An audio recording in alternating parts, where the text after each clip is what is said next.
ताबड़तोड़ अंदाज में खबरों का रुख कर लेंगे। कुशीनगर में समाज कल्याण मंत्री असीम अरुण ने वृद्धाश्रम का निरीक्षण किया। इस दौरान समाज कल्याण मंत्री असीम अरुण ने वृद्धजनों से बातचीत करके उनका हालचाल भी जाना है। साथ ही घर से निकाले गए 2 वृद्धजनों को घर में शिफ्ट कराने का मंत्री ने निर्देश भी दिया। दूसरी तरफ आगरा में चंबल नदी में बाढ़ के खतरे की आशंका। राजस्थान मध्य प्रदेश में बारिश के चलते कोटा बैराज से भारी तादाद में पानी छोड़ा गया है। गांधी सागर बांध, राणा प्रताप सागर बांध, जवाहर सागर बांध से भारी मात्रा में की गई जल निकासी से कोटा बैराज का भी जलस्तर बढ़ गया है। फिरोजाबाद में अपनी गिरफ्तारी के लिए गले में तख्ती डालकर 302 का आरोपी थाने पहुंचा। आरोपी खुद अपनी गिरफ्तारी के लिए दिव्यांग सुग्रीव चक्कर लगा रहा है। थाना मटसेना क्षेत्र में आरोपी हत्या के मामले में वांछित बताया जा रहा है। बांदा में जातिगत शोषण करने के विरोध में एससी, एसटी, ओबीसी और अल्पसंख्यक वर्ग के समाज सेवियों, अधिवक्ताओं, मजदूरों, महिलाओं ने जिलाधिकारी कार्यालय में प्रदर्शन किया और महामहिम राष्ट्रपति को संबोधित करते हुए जिलाधिकारी के माध्यम से ज्ञापन भी सौंपा है। आगरा में थाना एतमादौला क्षेत्र के घड़ी चांदनी में अवैध तस्करी मामला सामने आया। आपको बता दें कि घर के अंदर से गांजा बेचा जा रहा था। रोजाना सुबह से शाम तक घर के बाहर लाइन लगी रहती थी। फर्रुखाबाद में जिला अस्पताल लोहिया की मोर्चरी के पास झाड़ियों में अज्ञात सिरकटी लाश मिली। इससे अस्पताल में हड़कंप मच गया। सूचना पर पहुंची पुलिस, जहां पर पुलिस ने शव को कब्जे में लेकर आगे की तफ्तीश शुरू कर दी है और साथ में शव की शिनाख्त की भी कोशिश की जा रही है। लखनऊ में हजरतगंज थाने के अंतर्गत गोमती पुल के नीचे एक शव मिला। शव मिलने से लोगों की भीड़ इकट्ठा हो गई और भीड़ के चलते पूरे रोड को लोगों ने जाम कर दिया। सूचना मिलने पर पुलिस मौके पर पहुंची, जहां पुलिस ने शव को कब्जे में लेकर जांच शुरू कर दी है और शव की शिनाख्त की कोशिशें भी की जा रही हैं। आगरा के हरिपर्वत क्षेत्र के ओल्ड विजयनगर कॉलोनी में देर रात चोरों ने कपड़ा कारोबारी के घर को निशाना बनाया। जब सुबह मालूम पड़ा तो कपड़ा व्यापारी के होश पाक्ता हो गए। इसकी सूचना आनन फानन में पुलिस को दी गई। पुलिस मौके पर पहुंची। जानकारी के मुताबिक चोर घर से 1.5 लाख रुपए नकदी और लगभग 25 लाख रुपए की ज्वेलरी लेकर फरार हुए हैं।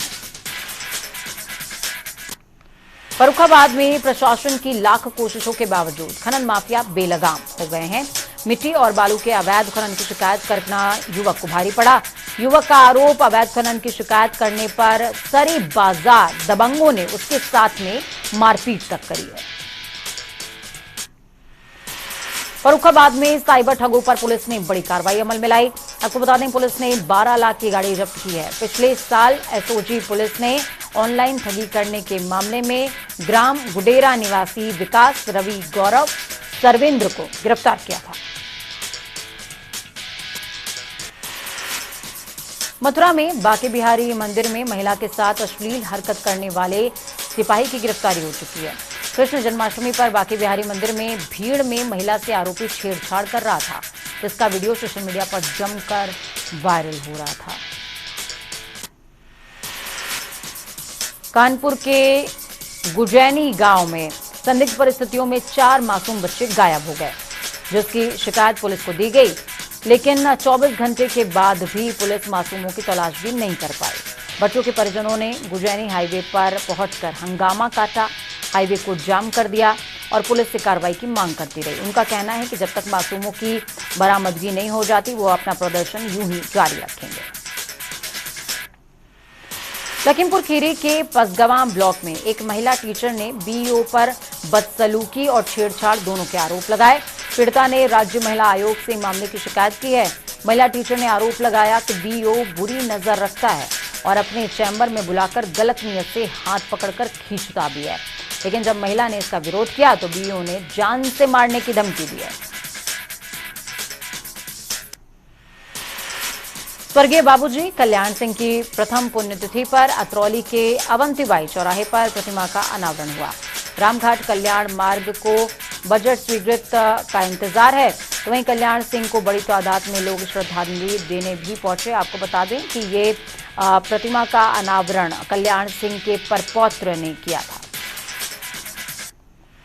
खाटू श्याम बाबा के दर्शन करके लौट रहे श्रद्धालुओं की कार बेकाबू होकर पेड़ से जा टकराई। हादसे में 3 लोगों की मौत हो गई है और 2 लोग घायल हो गए। सूचना पर पहुंची पुलिस ने शवों को पोस्टमार्टम के लिए भिजवा दिया और घायलों को इलाज के लिए जिला अस्पताल में भर्ती कराया है। कार में कुल 5 लोग सवार थे। महुआ में कोतवाली चरखारी क्षेत्र के ग्राम कुडार निवासी रविंद्र नामक युवक ने जहरीले पदार्थ का सेवन कर लिया, जिसके चलते युवक की हालत गंभीर बताई जा रही है। रविंद्र की पत्नी की ओर से उसे इलाज के लिए जिला अस्पताल लाया गया, जहां उसका इलाज किया जा रहा है। इटावा के सैफई मेडिकल यूनिवर्सिटी में संदिग्ध परिस्थितियों में हुई गोरखपुर के एमबीबीएस छात्र हिमांशु गुप्ता का गोरखपुर के राजघाट में अंतिम संस्कार किया गया। दाह संस्कार के बाद मृत हिमांशु की मां डॉक्टर सरिता गुप्ता और परिजनों का आरोप है कि बेटे ने सुसाइड नहीं किया, किसी ने उसकी हत्या की है और इस पूरे मामले की जांच भी होनी चाहिए।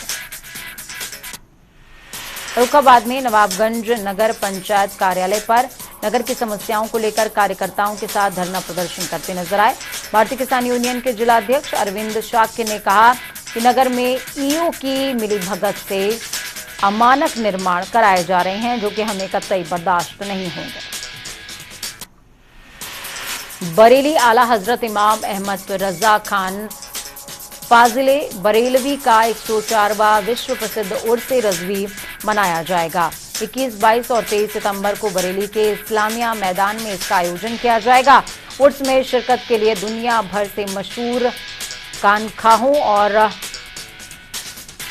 सज्जादा गान, नामवार उलेमा, शोहरा, मुर्दीन और हकीकतमंद लाखों की तादाद में बरेली पहुंचते हैं।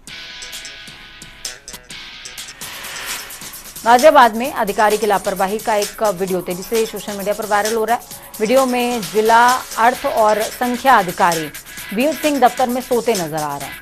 उनसे सोने की वजह पूछी गई तो बताया तबीयत खराब है।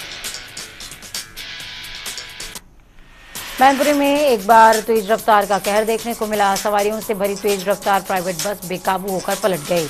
हादसे में बस सवार 10 से 12 लोग घायल हो गए हैं। घायलों को अस्पताल में भर्ती करा दिया गया, तो वहीं गंभीर रूप से घायल लोगों को सैफई पैरामेडिकल कॉलेज के लिए रेफर भी कर दिया गया है। सीतापुर के शहर कोतवाली इलाके के ट्रांसपोर्ट चौराहे पर लगातार हो रही चोरियों से इलाके में दहशत का माहौल है। बेखौफ चोरों ने वाइन शॉप की दुकान में चोरी की घटना को अंजाम दिया। पूरी वारदात पास लगे सीसीटीवी कैमरे में कैद हो गई। चोरों ने एक दिन पहले भी वारदात की कोशिश करी थी। मामले की जांच में जुटी पुलिस लगातार इन चोरों की तलाश कर रही है। फिलहाल पुलिस के हाथ खाली हैं। बिजनौर में अज्ञात बदमाशों ने मंदिर की अलमारी से लाखों की नकदी चुराई और रफूचक्कर हो गए। अज्ञात बदमाशों ने महंत और शिष्य को रात में नशीला दूध पिलाकर वारदात को अंजाम दिया है। मंदिर की जमीन के लिए अलमारी में चंदे के 3 लाख रुपए रखे हुए थे। अलमारी को इन चोरों ने तोड़ा और तोड़ते हुए इस घटना को अंजाम देकर मौके से रफूचक्कर हो गए और जब पुजारियों की नींद खुली तो उनको घटना का आभास हुआ। कुशीनगर में प्रशासन की शक्ति के बावजूद जमकर अश्लीलता परोसी गई। इस दौरान पुलिस ने बेकाबू भीड़ पर हल्की लाठीचार्ज भी करी, जिसके बाद उमड़ी भीड़ में भगदड़ तक मच गई।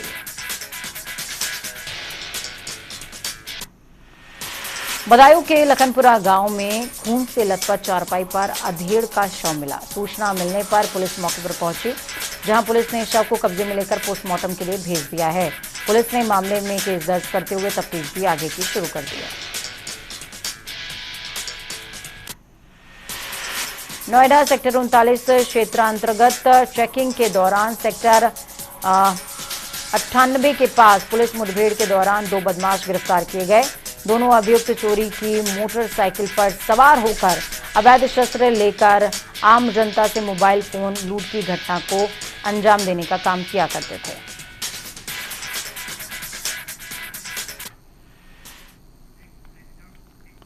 इस बीच आपको बड़ी और अहम जानकारी बता रहे हैं, जो कि राजधानी लखनऊ से सामने आ रही है। अवैध शराब के कारोबार पर सख्ती देखने को मिलेगी, यानी कि अब माफियाओं पर गरजने के बाद योगी का चाबुक। अवैध शराब यानी कि नशे के सौदागरों पर चलने वाला है। बैठक के दौरान सीएम योगी का सख्त निर्देश।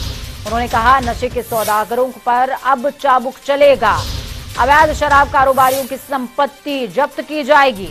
शराब माफियाओं के पोस्टर भी लगाए जाएंगे। नशीले पदार्थ की तस्करी पर कार्रवाई होनी है। ये सभी राष्ट्रीय अपराधी हैं, ये कहना है सीएम योगी आदित्यनाथ का। योगी ने ये बात कही है, उन्होंने कहा कि इन्हें हर हाल में दंडित होना ही चाहिए। चलिए इस खबर पर ज्यादा जानकारी के लिए अनूप हमारे साथ फोन लाइन पर जुड़ चुके हैं। अनूप, क्या कुछ अपडेट है? पहले तमाम माफियाओं पर नकेल, आज ही प्रयागराज में 75 करोड़ की संपत्ति की कुर्की का, अतीक की संपत्ति की कुर्की का ऐलान हुआ है। दूसरी तरफ सीएम योगी आदित्यनाथ ने आज दूसरा ऐलान कर दिया। उन्होंने साफ तौर पर कहा कि अब माफियाओं के बाद बारी नशे के सौदागरों की है, उनको भी छोड़ा नहीं जाएगा, जो कि अवैध नशा तस्करी कर रहे हैं, युवाओं को बिगाड़ रहे हैं, उनकी खैर नहीं। पोस्टर भी लगेंगे, संपत्ति भी कुर्क होगी और हो सकता है कि गैंगस्टर एक्ट के तहत कार्रवाई भी हो। बिल्कुल पूजा, जिस तरीके से मुख्यमंत्री योगी आदित्यनाथ की एक तरफा कार्रवाई अपराध के खिलाफ चल रही थी, जो माफिया थे उनके खिलाफ चल रही थी, जो गैंगस्टर थे उनके खिलाफ चल रही थी, अब बारी है मादक पदार्थ के जो अवैध रूप से कारोबार कर रहे हैं उनके खिलाफ। उत्तर प्रदेश में 22 जिलों में एक साथ छापेमारी की गई, जिसमें 342 हुक्का बार जो अवैध रूप से चल रहे थे, जहां पर जो युवा पीढ़ी है वहां पर एक गलत रास्ते पे चली जाती है, उस शुरुआती दौर पे वहां पर छापेमारी हुई है। अब तक जो अभियोग पंजीकृत हुए हैं 702 अभियोग पंजीकृत हुए हैं इस 22 जनपदों में। करीब गिरफ्तारी भी हुई, 785 लोगों को गिरफ्तार किया गया है। इस 22 जनपदों में करीब 5 करोड़ 58,29,300 करीब 25 जो सामग्री है अवैध रूप से वो मादक पदार्थ बरामद हुआ है। एक बड़ी कार्रवाई मानी जा रही है और मुख्यमंत्री ने साफ तौर से निर्देश दिया है उत्तर प्रदेश पुलिस को कि अवैध कारोबार जो मादक पदार्थ का कर रहे हैं उनको गिरफ्तार करिए, उनको किसी प्रकार से बख्शा नहीं जाएगा। इस तरह से लगातार अब जो यूथ को बिगाड़ने का काम कर रहे हैं, तो ये बहुत बड़ी जो चुनौती है पुलिस के सामने भी, किस तरीके से इस पर काम करेगी। और सबसे बड़ी बात है, अभी तक जिस तरीके से मादक पदार्थ को लेकर सरकार सख्त होती थी, लेकिन बीच में जो गठजोड़ होता था वो कहीं न कहीं टूट नहीं पाता था। जो रैकेट होता था, मैं एक और पक्ष समझना चाहूंगी। ये तो एक पक्ष हो गया कि तमाम जो अवैध नशा तस्कर हैं उनको लेकर के अब योगी सरकार सख्त हो गई है। अनूप, एक तरह की बात और निकल करके सामने आती है, जब हम किसी राज्य के रेवेन्यू की बात करते हैं तो रेवेन्यू मादक पदार्थों से भी आता है। जैसे कि शराब हो गई, शराब की एक बहुत बड़ी रेवेन्यू जनरेशन में भूमिका रहती है। यही वजह थी कि पैंडेमिक के दौरान तमाम दुकानें बंद हुई, लेकिन शराब की दुकानों को खोलना पड़ा बाद में। तो क्या जो अवैध तरीके से दुकानें चल रही हैं वो वैधता के दायरे में आ जाएंगी? इसका भी लाभ सीधे तौर पर योगी सरकार को होने वाला है क्या? बिल्कुल पूजा, अगर अवैध कारोबार बंद होगा तो निश्चित रूप से उसको लाइसेंस लेना पड़ेगा। वो वैध तरीके से कानूनन उत्तर प्रदेश में उस पे मादक पदार्थों का बिजनेस कर सकेगा, तो ये कहीं न कहीं सरकार का रेवेन्यू बढ़ेगा। और जो लगातार जिस तरीके से माफिया जो मादक पदार्थ के माफिया हैं वो अपनी पैठ जमाए हैं अधिकारियों से मिले बगैर से, तो इसको कहीं न कहीं सरकार का भी फायदा होने वाला है आने वाले समय में, अगर पुलिस सख्ती से काम करती है तो। पूजा, चलिए अनूप, आप हमारे साथ बने रहिए, अगली खबर पर भी आपकी जरूरत होगी। इस बीच राजधानी लखनऊ से एक और बड़ी और अहम जानकारी दे रहे हैं। बड़ी खबर सामने आ रही है, माध्यमिक शिक्षा विभाग में तैनातियों की जांच होने वाली है। 2016 के बाद जो नियुक्तियां हुई थी उस पर जांच के आदेश दे दिए गए हैं। झांसी में फर्जी नियुक्ति पत्रों पर नौकरी कर रहे थे कई लोग, 5 लोगों पर फर्जी तरीके से नौकरी का आरोप लगा है। कार्यभार ग्रहण कराने के मामले में कार्रवाई अमल में लाई गई है। विभाग ने 3 महिला प्रिंसिपल्स को यहां तक कि निलंबित भी कर दिया है। तो बड़ी खबर, अहम जानकारी आपको दे रहे हैं कि जो अब फर्जी पत्रों के सहारे नौकरी कर रहे हैं लोग, उनकी खैर रहने वाली नहीं है, क्योंकि सरकार सख्त नजर आ रही है। इन तमाम नियुक्तियों की जांच होगी। और झांसी में जिस तरीके से फर्जी नियुक्ति का पत्र सामने आया था, 3 महिला प्रिंसिपल्स को वहां पर निलंबित भी कर दिया गया है। चलिए हमारे साथ में अनूप जुड़े हुए हैं। अनूप, मैं आपसे समझना चाहूंगी, देखिए लगातार अलग अलग तरह की फर्जीवाड़ों पर नकेल कसने का काम योगी सरकार कर रही है और अब इस दिशा में फर्जीवाड़े की जांच भी देखने को मिलेगी नियुक्तियों को लेकर।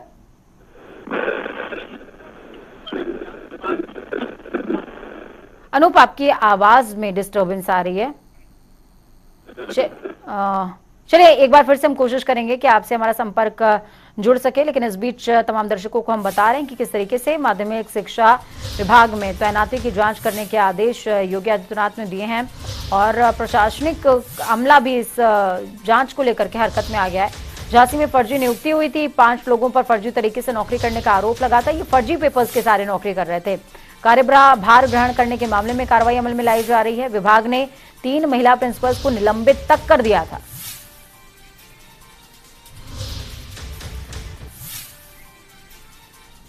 तो इस बीच आगरा से भी बड़ी खबर सामने आ रही है। बड़ी खबर अहम जानकारी आपको आगरा से भी दे रहे हैं। आगरा में वायुसेना परिसर में आगजनी का मामला सामने आया है, जहां पर शाहगंज थाने में 2 कर्मियों के खिलाफ में केस दर्ज हुआ है। सार्जेंट और उसके साथी पर आरोप लगा। मुकदमे में सार्जेंट और ऑटोटेक नामजद हैं। वायुसेना मुख्य सुरक्षा अधिकारी की कार्रवाई। मामले की जांच में चौंकाने वाले खुलासे हुए हैं। कोर्ट मार्शल से नाराज था सार्जेंट।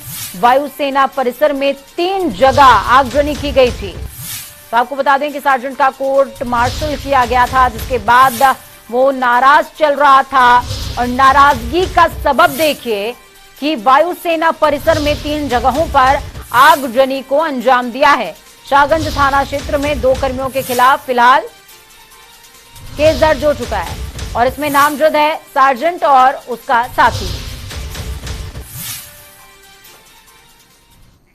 इस बीच आपको एक और बड़ी और अहम जानकारी दे रहे हैं। बड़ी खबर सामने आ रही है। अजय मिश्र टेनी का विवादित बयान है। टेनी ने राकेश टिकैत को अपशब्द कहे हैं। टिकैत को 2 कौड़ी का आदमी बताया है। टिकैत के धरने को लेकर निशाना साधा है टेनी ने। टेनी पर टिकैत का भी पलटवार सामने आया है। उन्होंने कहा, बेटा जेल में जब होता है तो गुस्सा तो आएगा साहब। लखीमपुर में गुंडा राज है, जिससे दहशत का माहौल है। क्या कुछ कहा है दोनों ने, सुनिए। किस क्रिया की प्रतिक्रिया हुई है, ये समझना भी जरूरी है। चलता है, कुत्ते भौंकते रहते हैं। ऐसे भी हम लोग आराम जैसे बात करते हैं तो हम लोगों का ये होता है, कहीं अगर मान लीजिए हम लखनऊ जा रहे हैं, अब लखनऊ जा रहे हैं, हम गाड़ी से बैठ के जा रहे हैं, भाई तेज रफ्तार से गाड़ी जा रही है, हम गच्ची की तरफ बढ़ रहे हैं। अब सड़क पर कई बार होता है कि कुत्ते भौंका करते हैं, सड़क के नीचे भौंकते, कई बार कुत्ते गाड़ी के पीछे दौड़ने लगते हैं। तो अब जो उनका स्वभाव होता है वो, उसके लिए मैं कुछ नहीं कहूँगा। जिसका जो स्वभाव होता है उसके अनुरूप वो व्यवहार करता है। लेकिन हमारा लोगों का ऐसा स्वभाव नहीं है। जो चीज़ जब सामने आती है और सामने आने की जब हिम्मत जुटा पाएंगे तो निश्चित रूप से हर एक व्यक्ति को मैं पूरा जवाब देता हूँ। लेकिन आपके भरोसे से, आपके विश्वास से, आपने जो मुझे ताकत दी है, मुझे बहुत आत्मविश्वास आया है। और मैं यही कहूँगा कि आप इसी तरह से हमको ताकत देते रहिए। दुनिया की कोई ताकत हम तो छोटे आदमी है भाई, वो बड़ा आदमी है। हाँ, हम तो छोटे ही हैं आदमी। 50,000 आदमी लेकर गए थे 3 दिन तक वहाँ पे उनके वहीं। तो आदमी गुस्से में कुछ ना कुछ तो कहेगा। उसका लड़का 1 साल से जेल में बंद है, तो आदमी गुस्सा तो आवेगा। हमें कोई भी बात दुपहर नहीं जाना इनमें बयानों पे। हम तो जो भी काम करें वो जमीन पर काम करें। एक मुक्ति अभियान चलेगा लखीमपुर खीरी में, वहाँ पे दहशत है बहुत। अब क्या 3 दिन रहे, अब क्या 13 दिन रह लेंगे। लखीमपुर मुक्ति अभियान, लखीमपुर में गुंडा राज है, इनकी दहशत है वहां पे। तो लोगों को डराने धमकाने का काम करें। विवादित बयान देख के ही तो जो पहला मामला हुआ वो बयान से ही तो हुआ। और 120B के मुलजिम है, तो 120B का मुलजिम खुला रहेगा तो एक दहशत रहेगी और जांच को और लखीमपुर खीरी कांड को प्रभावित करते रहेंगे। तो कोर्ट को, पुलिस को अपना काम करना चाहिए। इनको हटा के तो भाई जिला बदर या यहाँ से स्टेट बदर हो, यहाँ पे इस तरह के बयानबाजी ना करें, क्योंकि लोग जो वहाँ पर गवाह है उनको डराने का काम करते हैं। तो ये आप सुन रहे थे टेनी को और टिकैत को। साफ तौर पर टेनी ने कहा कि जब हाथी चलता है तो कुत्ते पीछे भौंकते हैं, और जब गाड़ियां तेज रफ्तार से जाती है तो कुछ कुत्ते पीछे दौड़ने लगते हैं। उनका कुछ किया नहीं जा सकता। अब आप समझ सकते हैं यहाँ पर किस प्रकरण का किसके संदर्भ में जिक्र हो रहा है। दूसरी तरफ राकेश टिकैत, उन्होंने साफ तौर पर कहा कि जिला बदर कर दिया जाना चाहिए या फिर राज्य बदर ही कर दीजिए। टेनी 120B के मुजरिम हैं, खुले कैसे घूम रहे हैं, दहशत का माहौल तो होगा ही होगा। बहुत छोटे से ब्रेक का, ब्रेक के उस पार खबरों को सफर लगातार जारी है। बने रहिए जनता टीवी के साथ, क्योंकि हमें आपकी ताकत। अपना और अपनों का बहुत ज्यादा ख्याल रखिए। नमस्कार।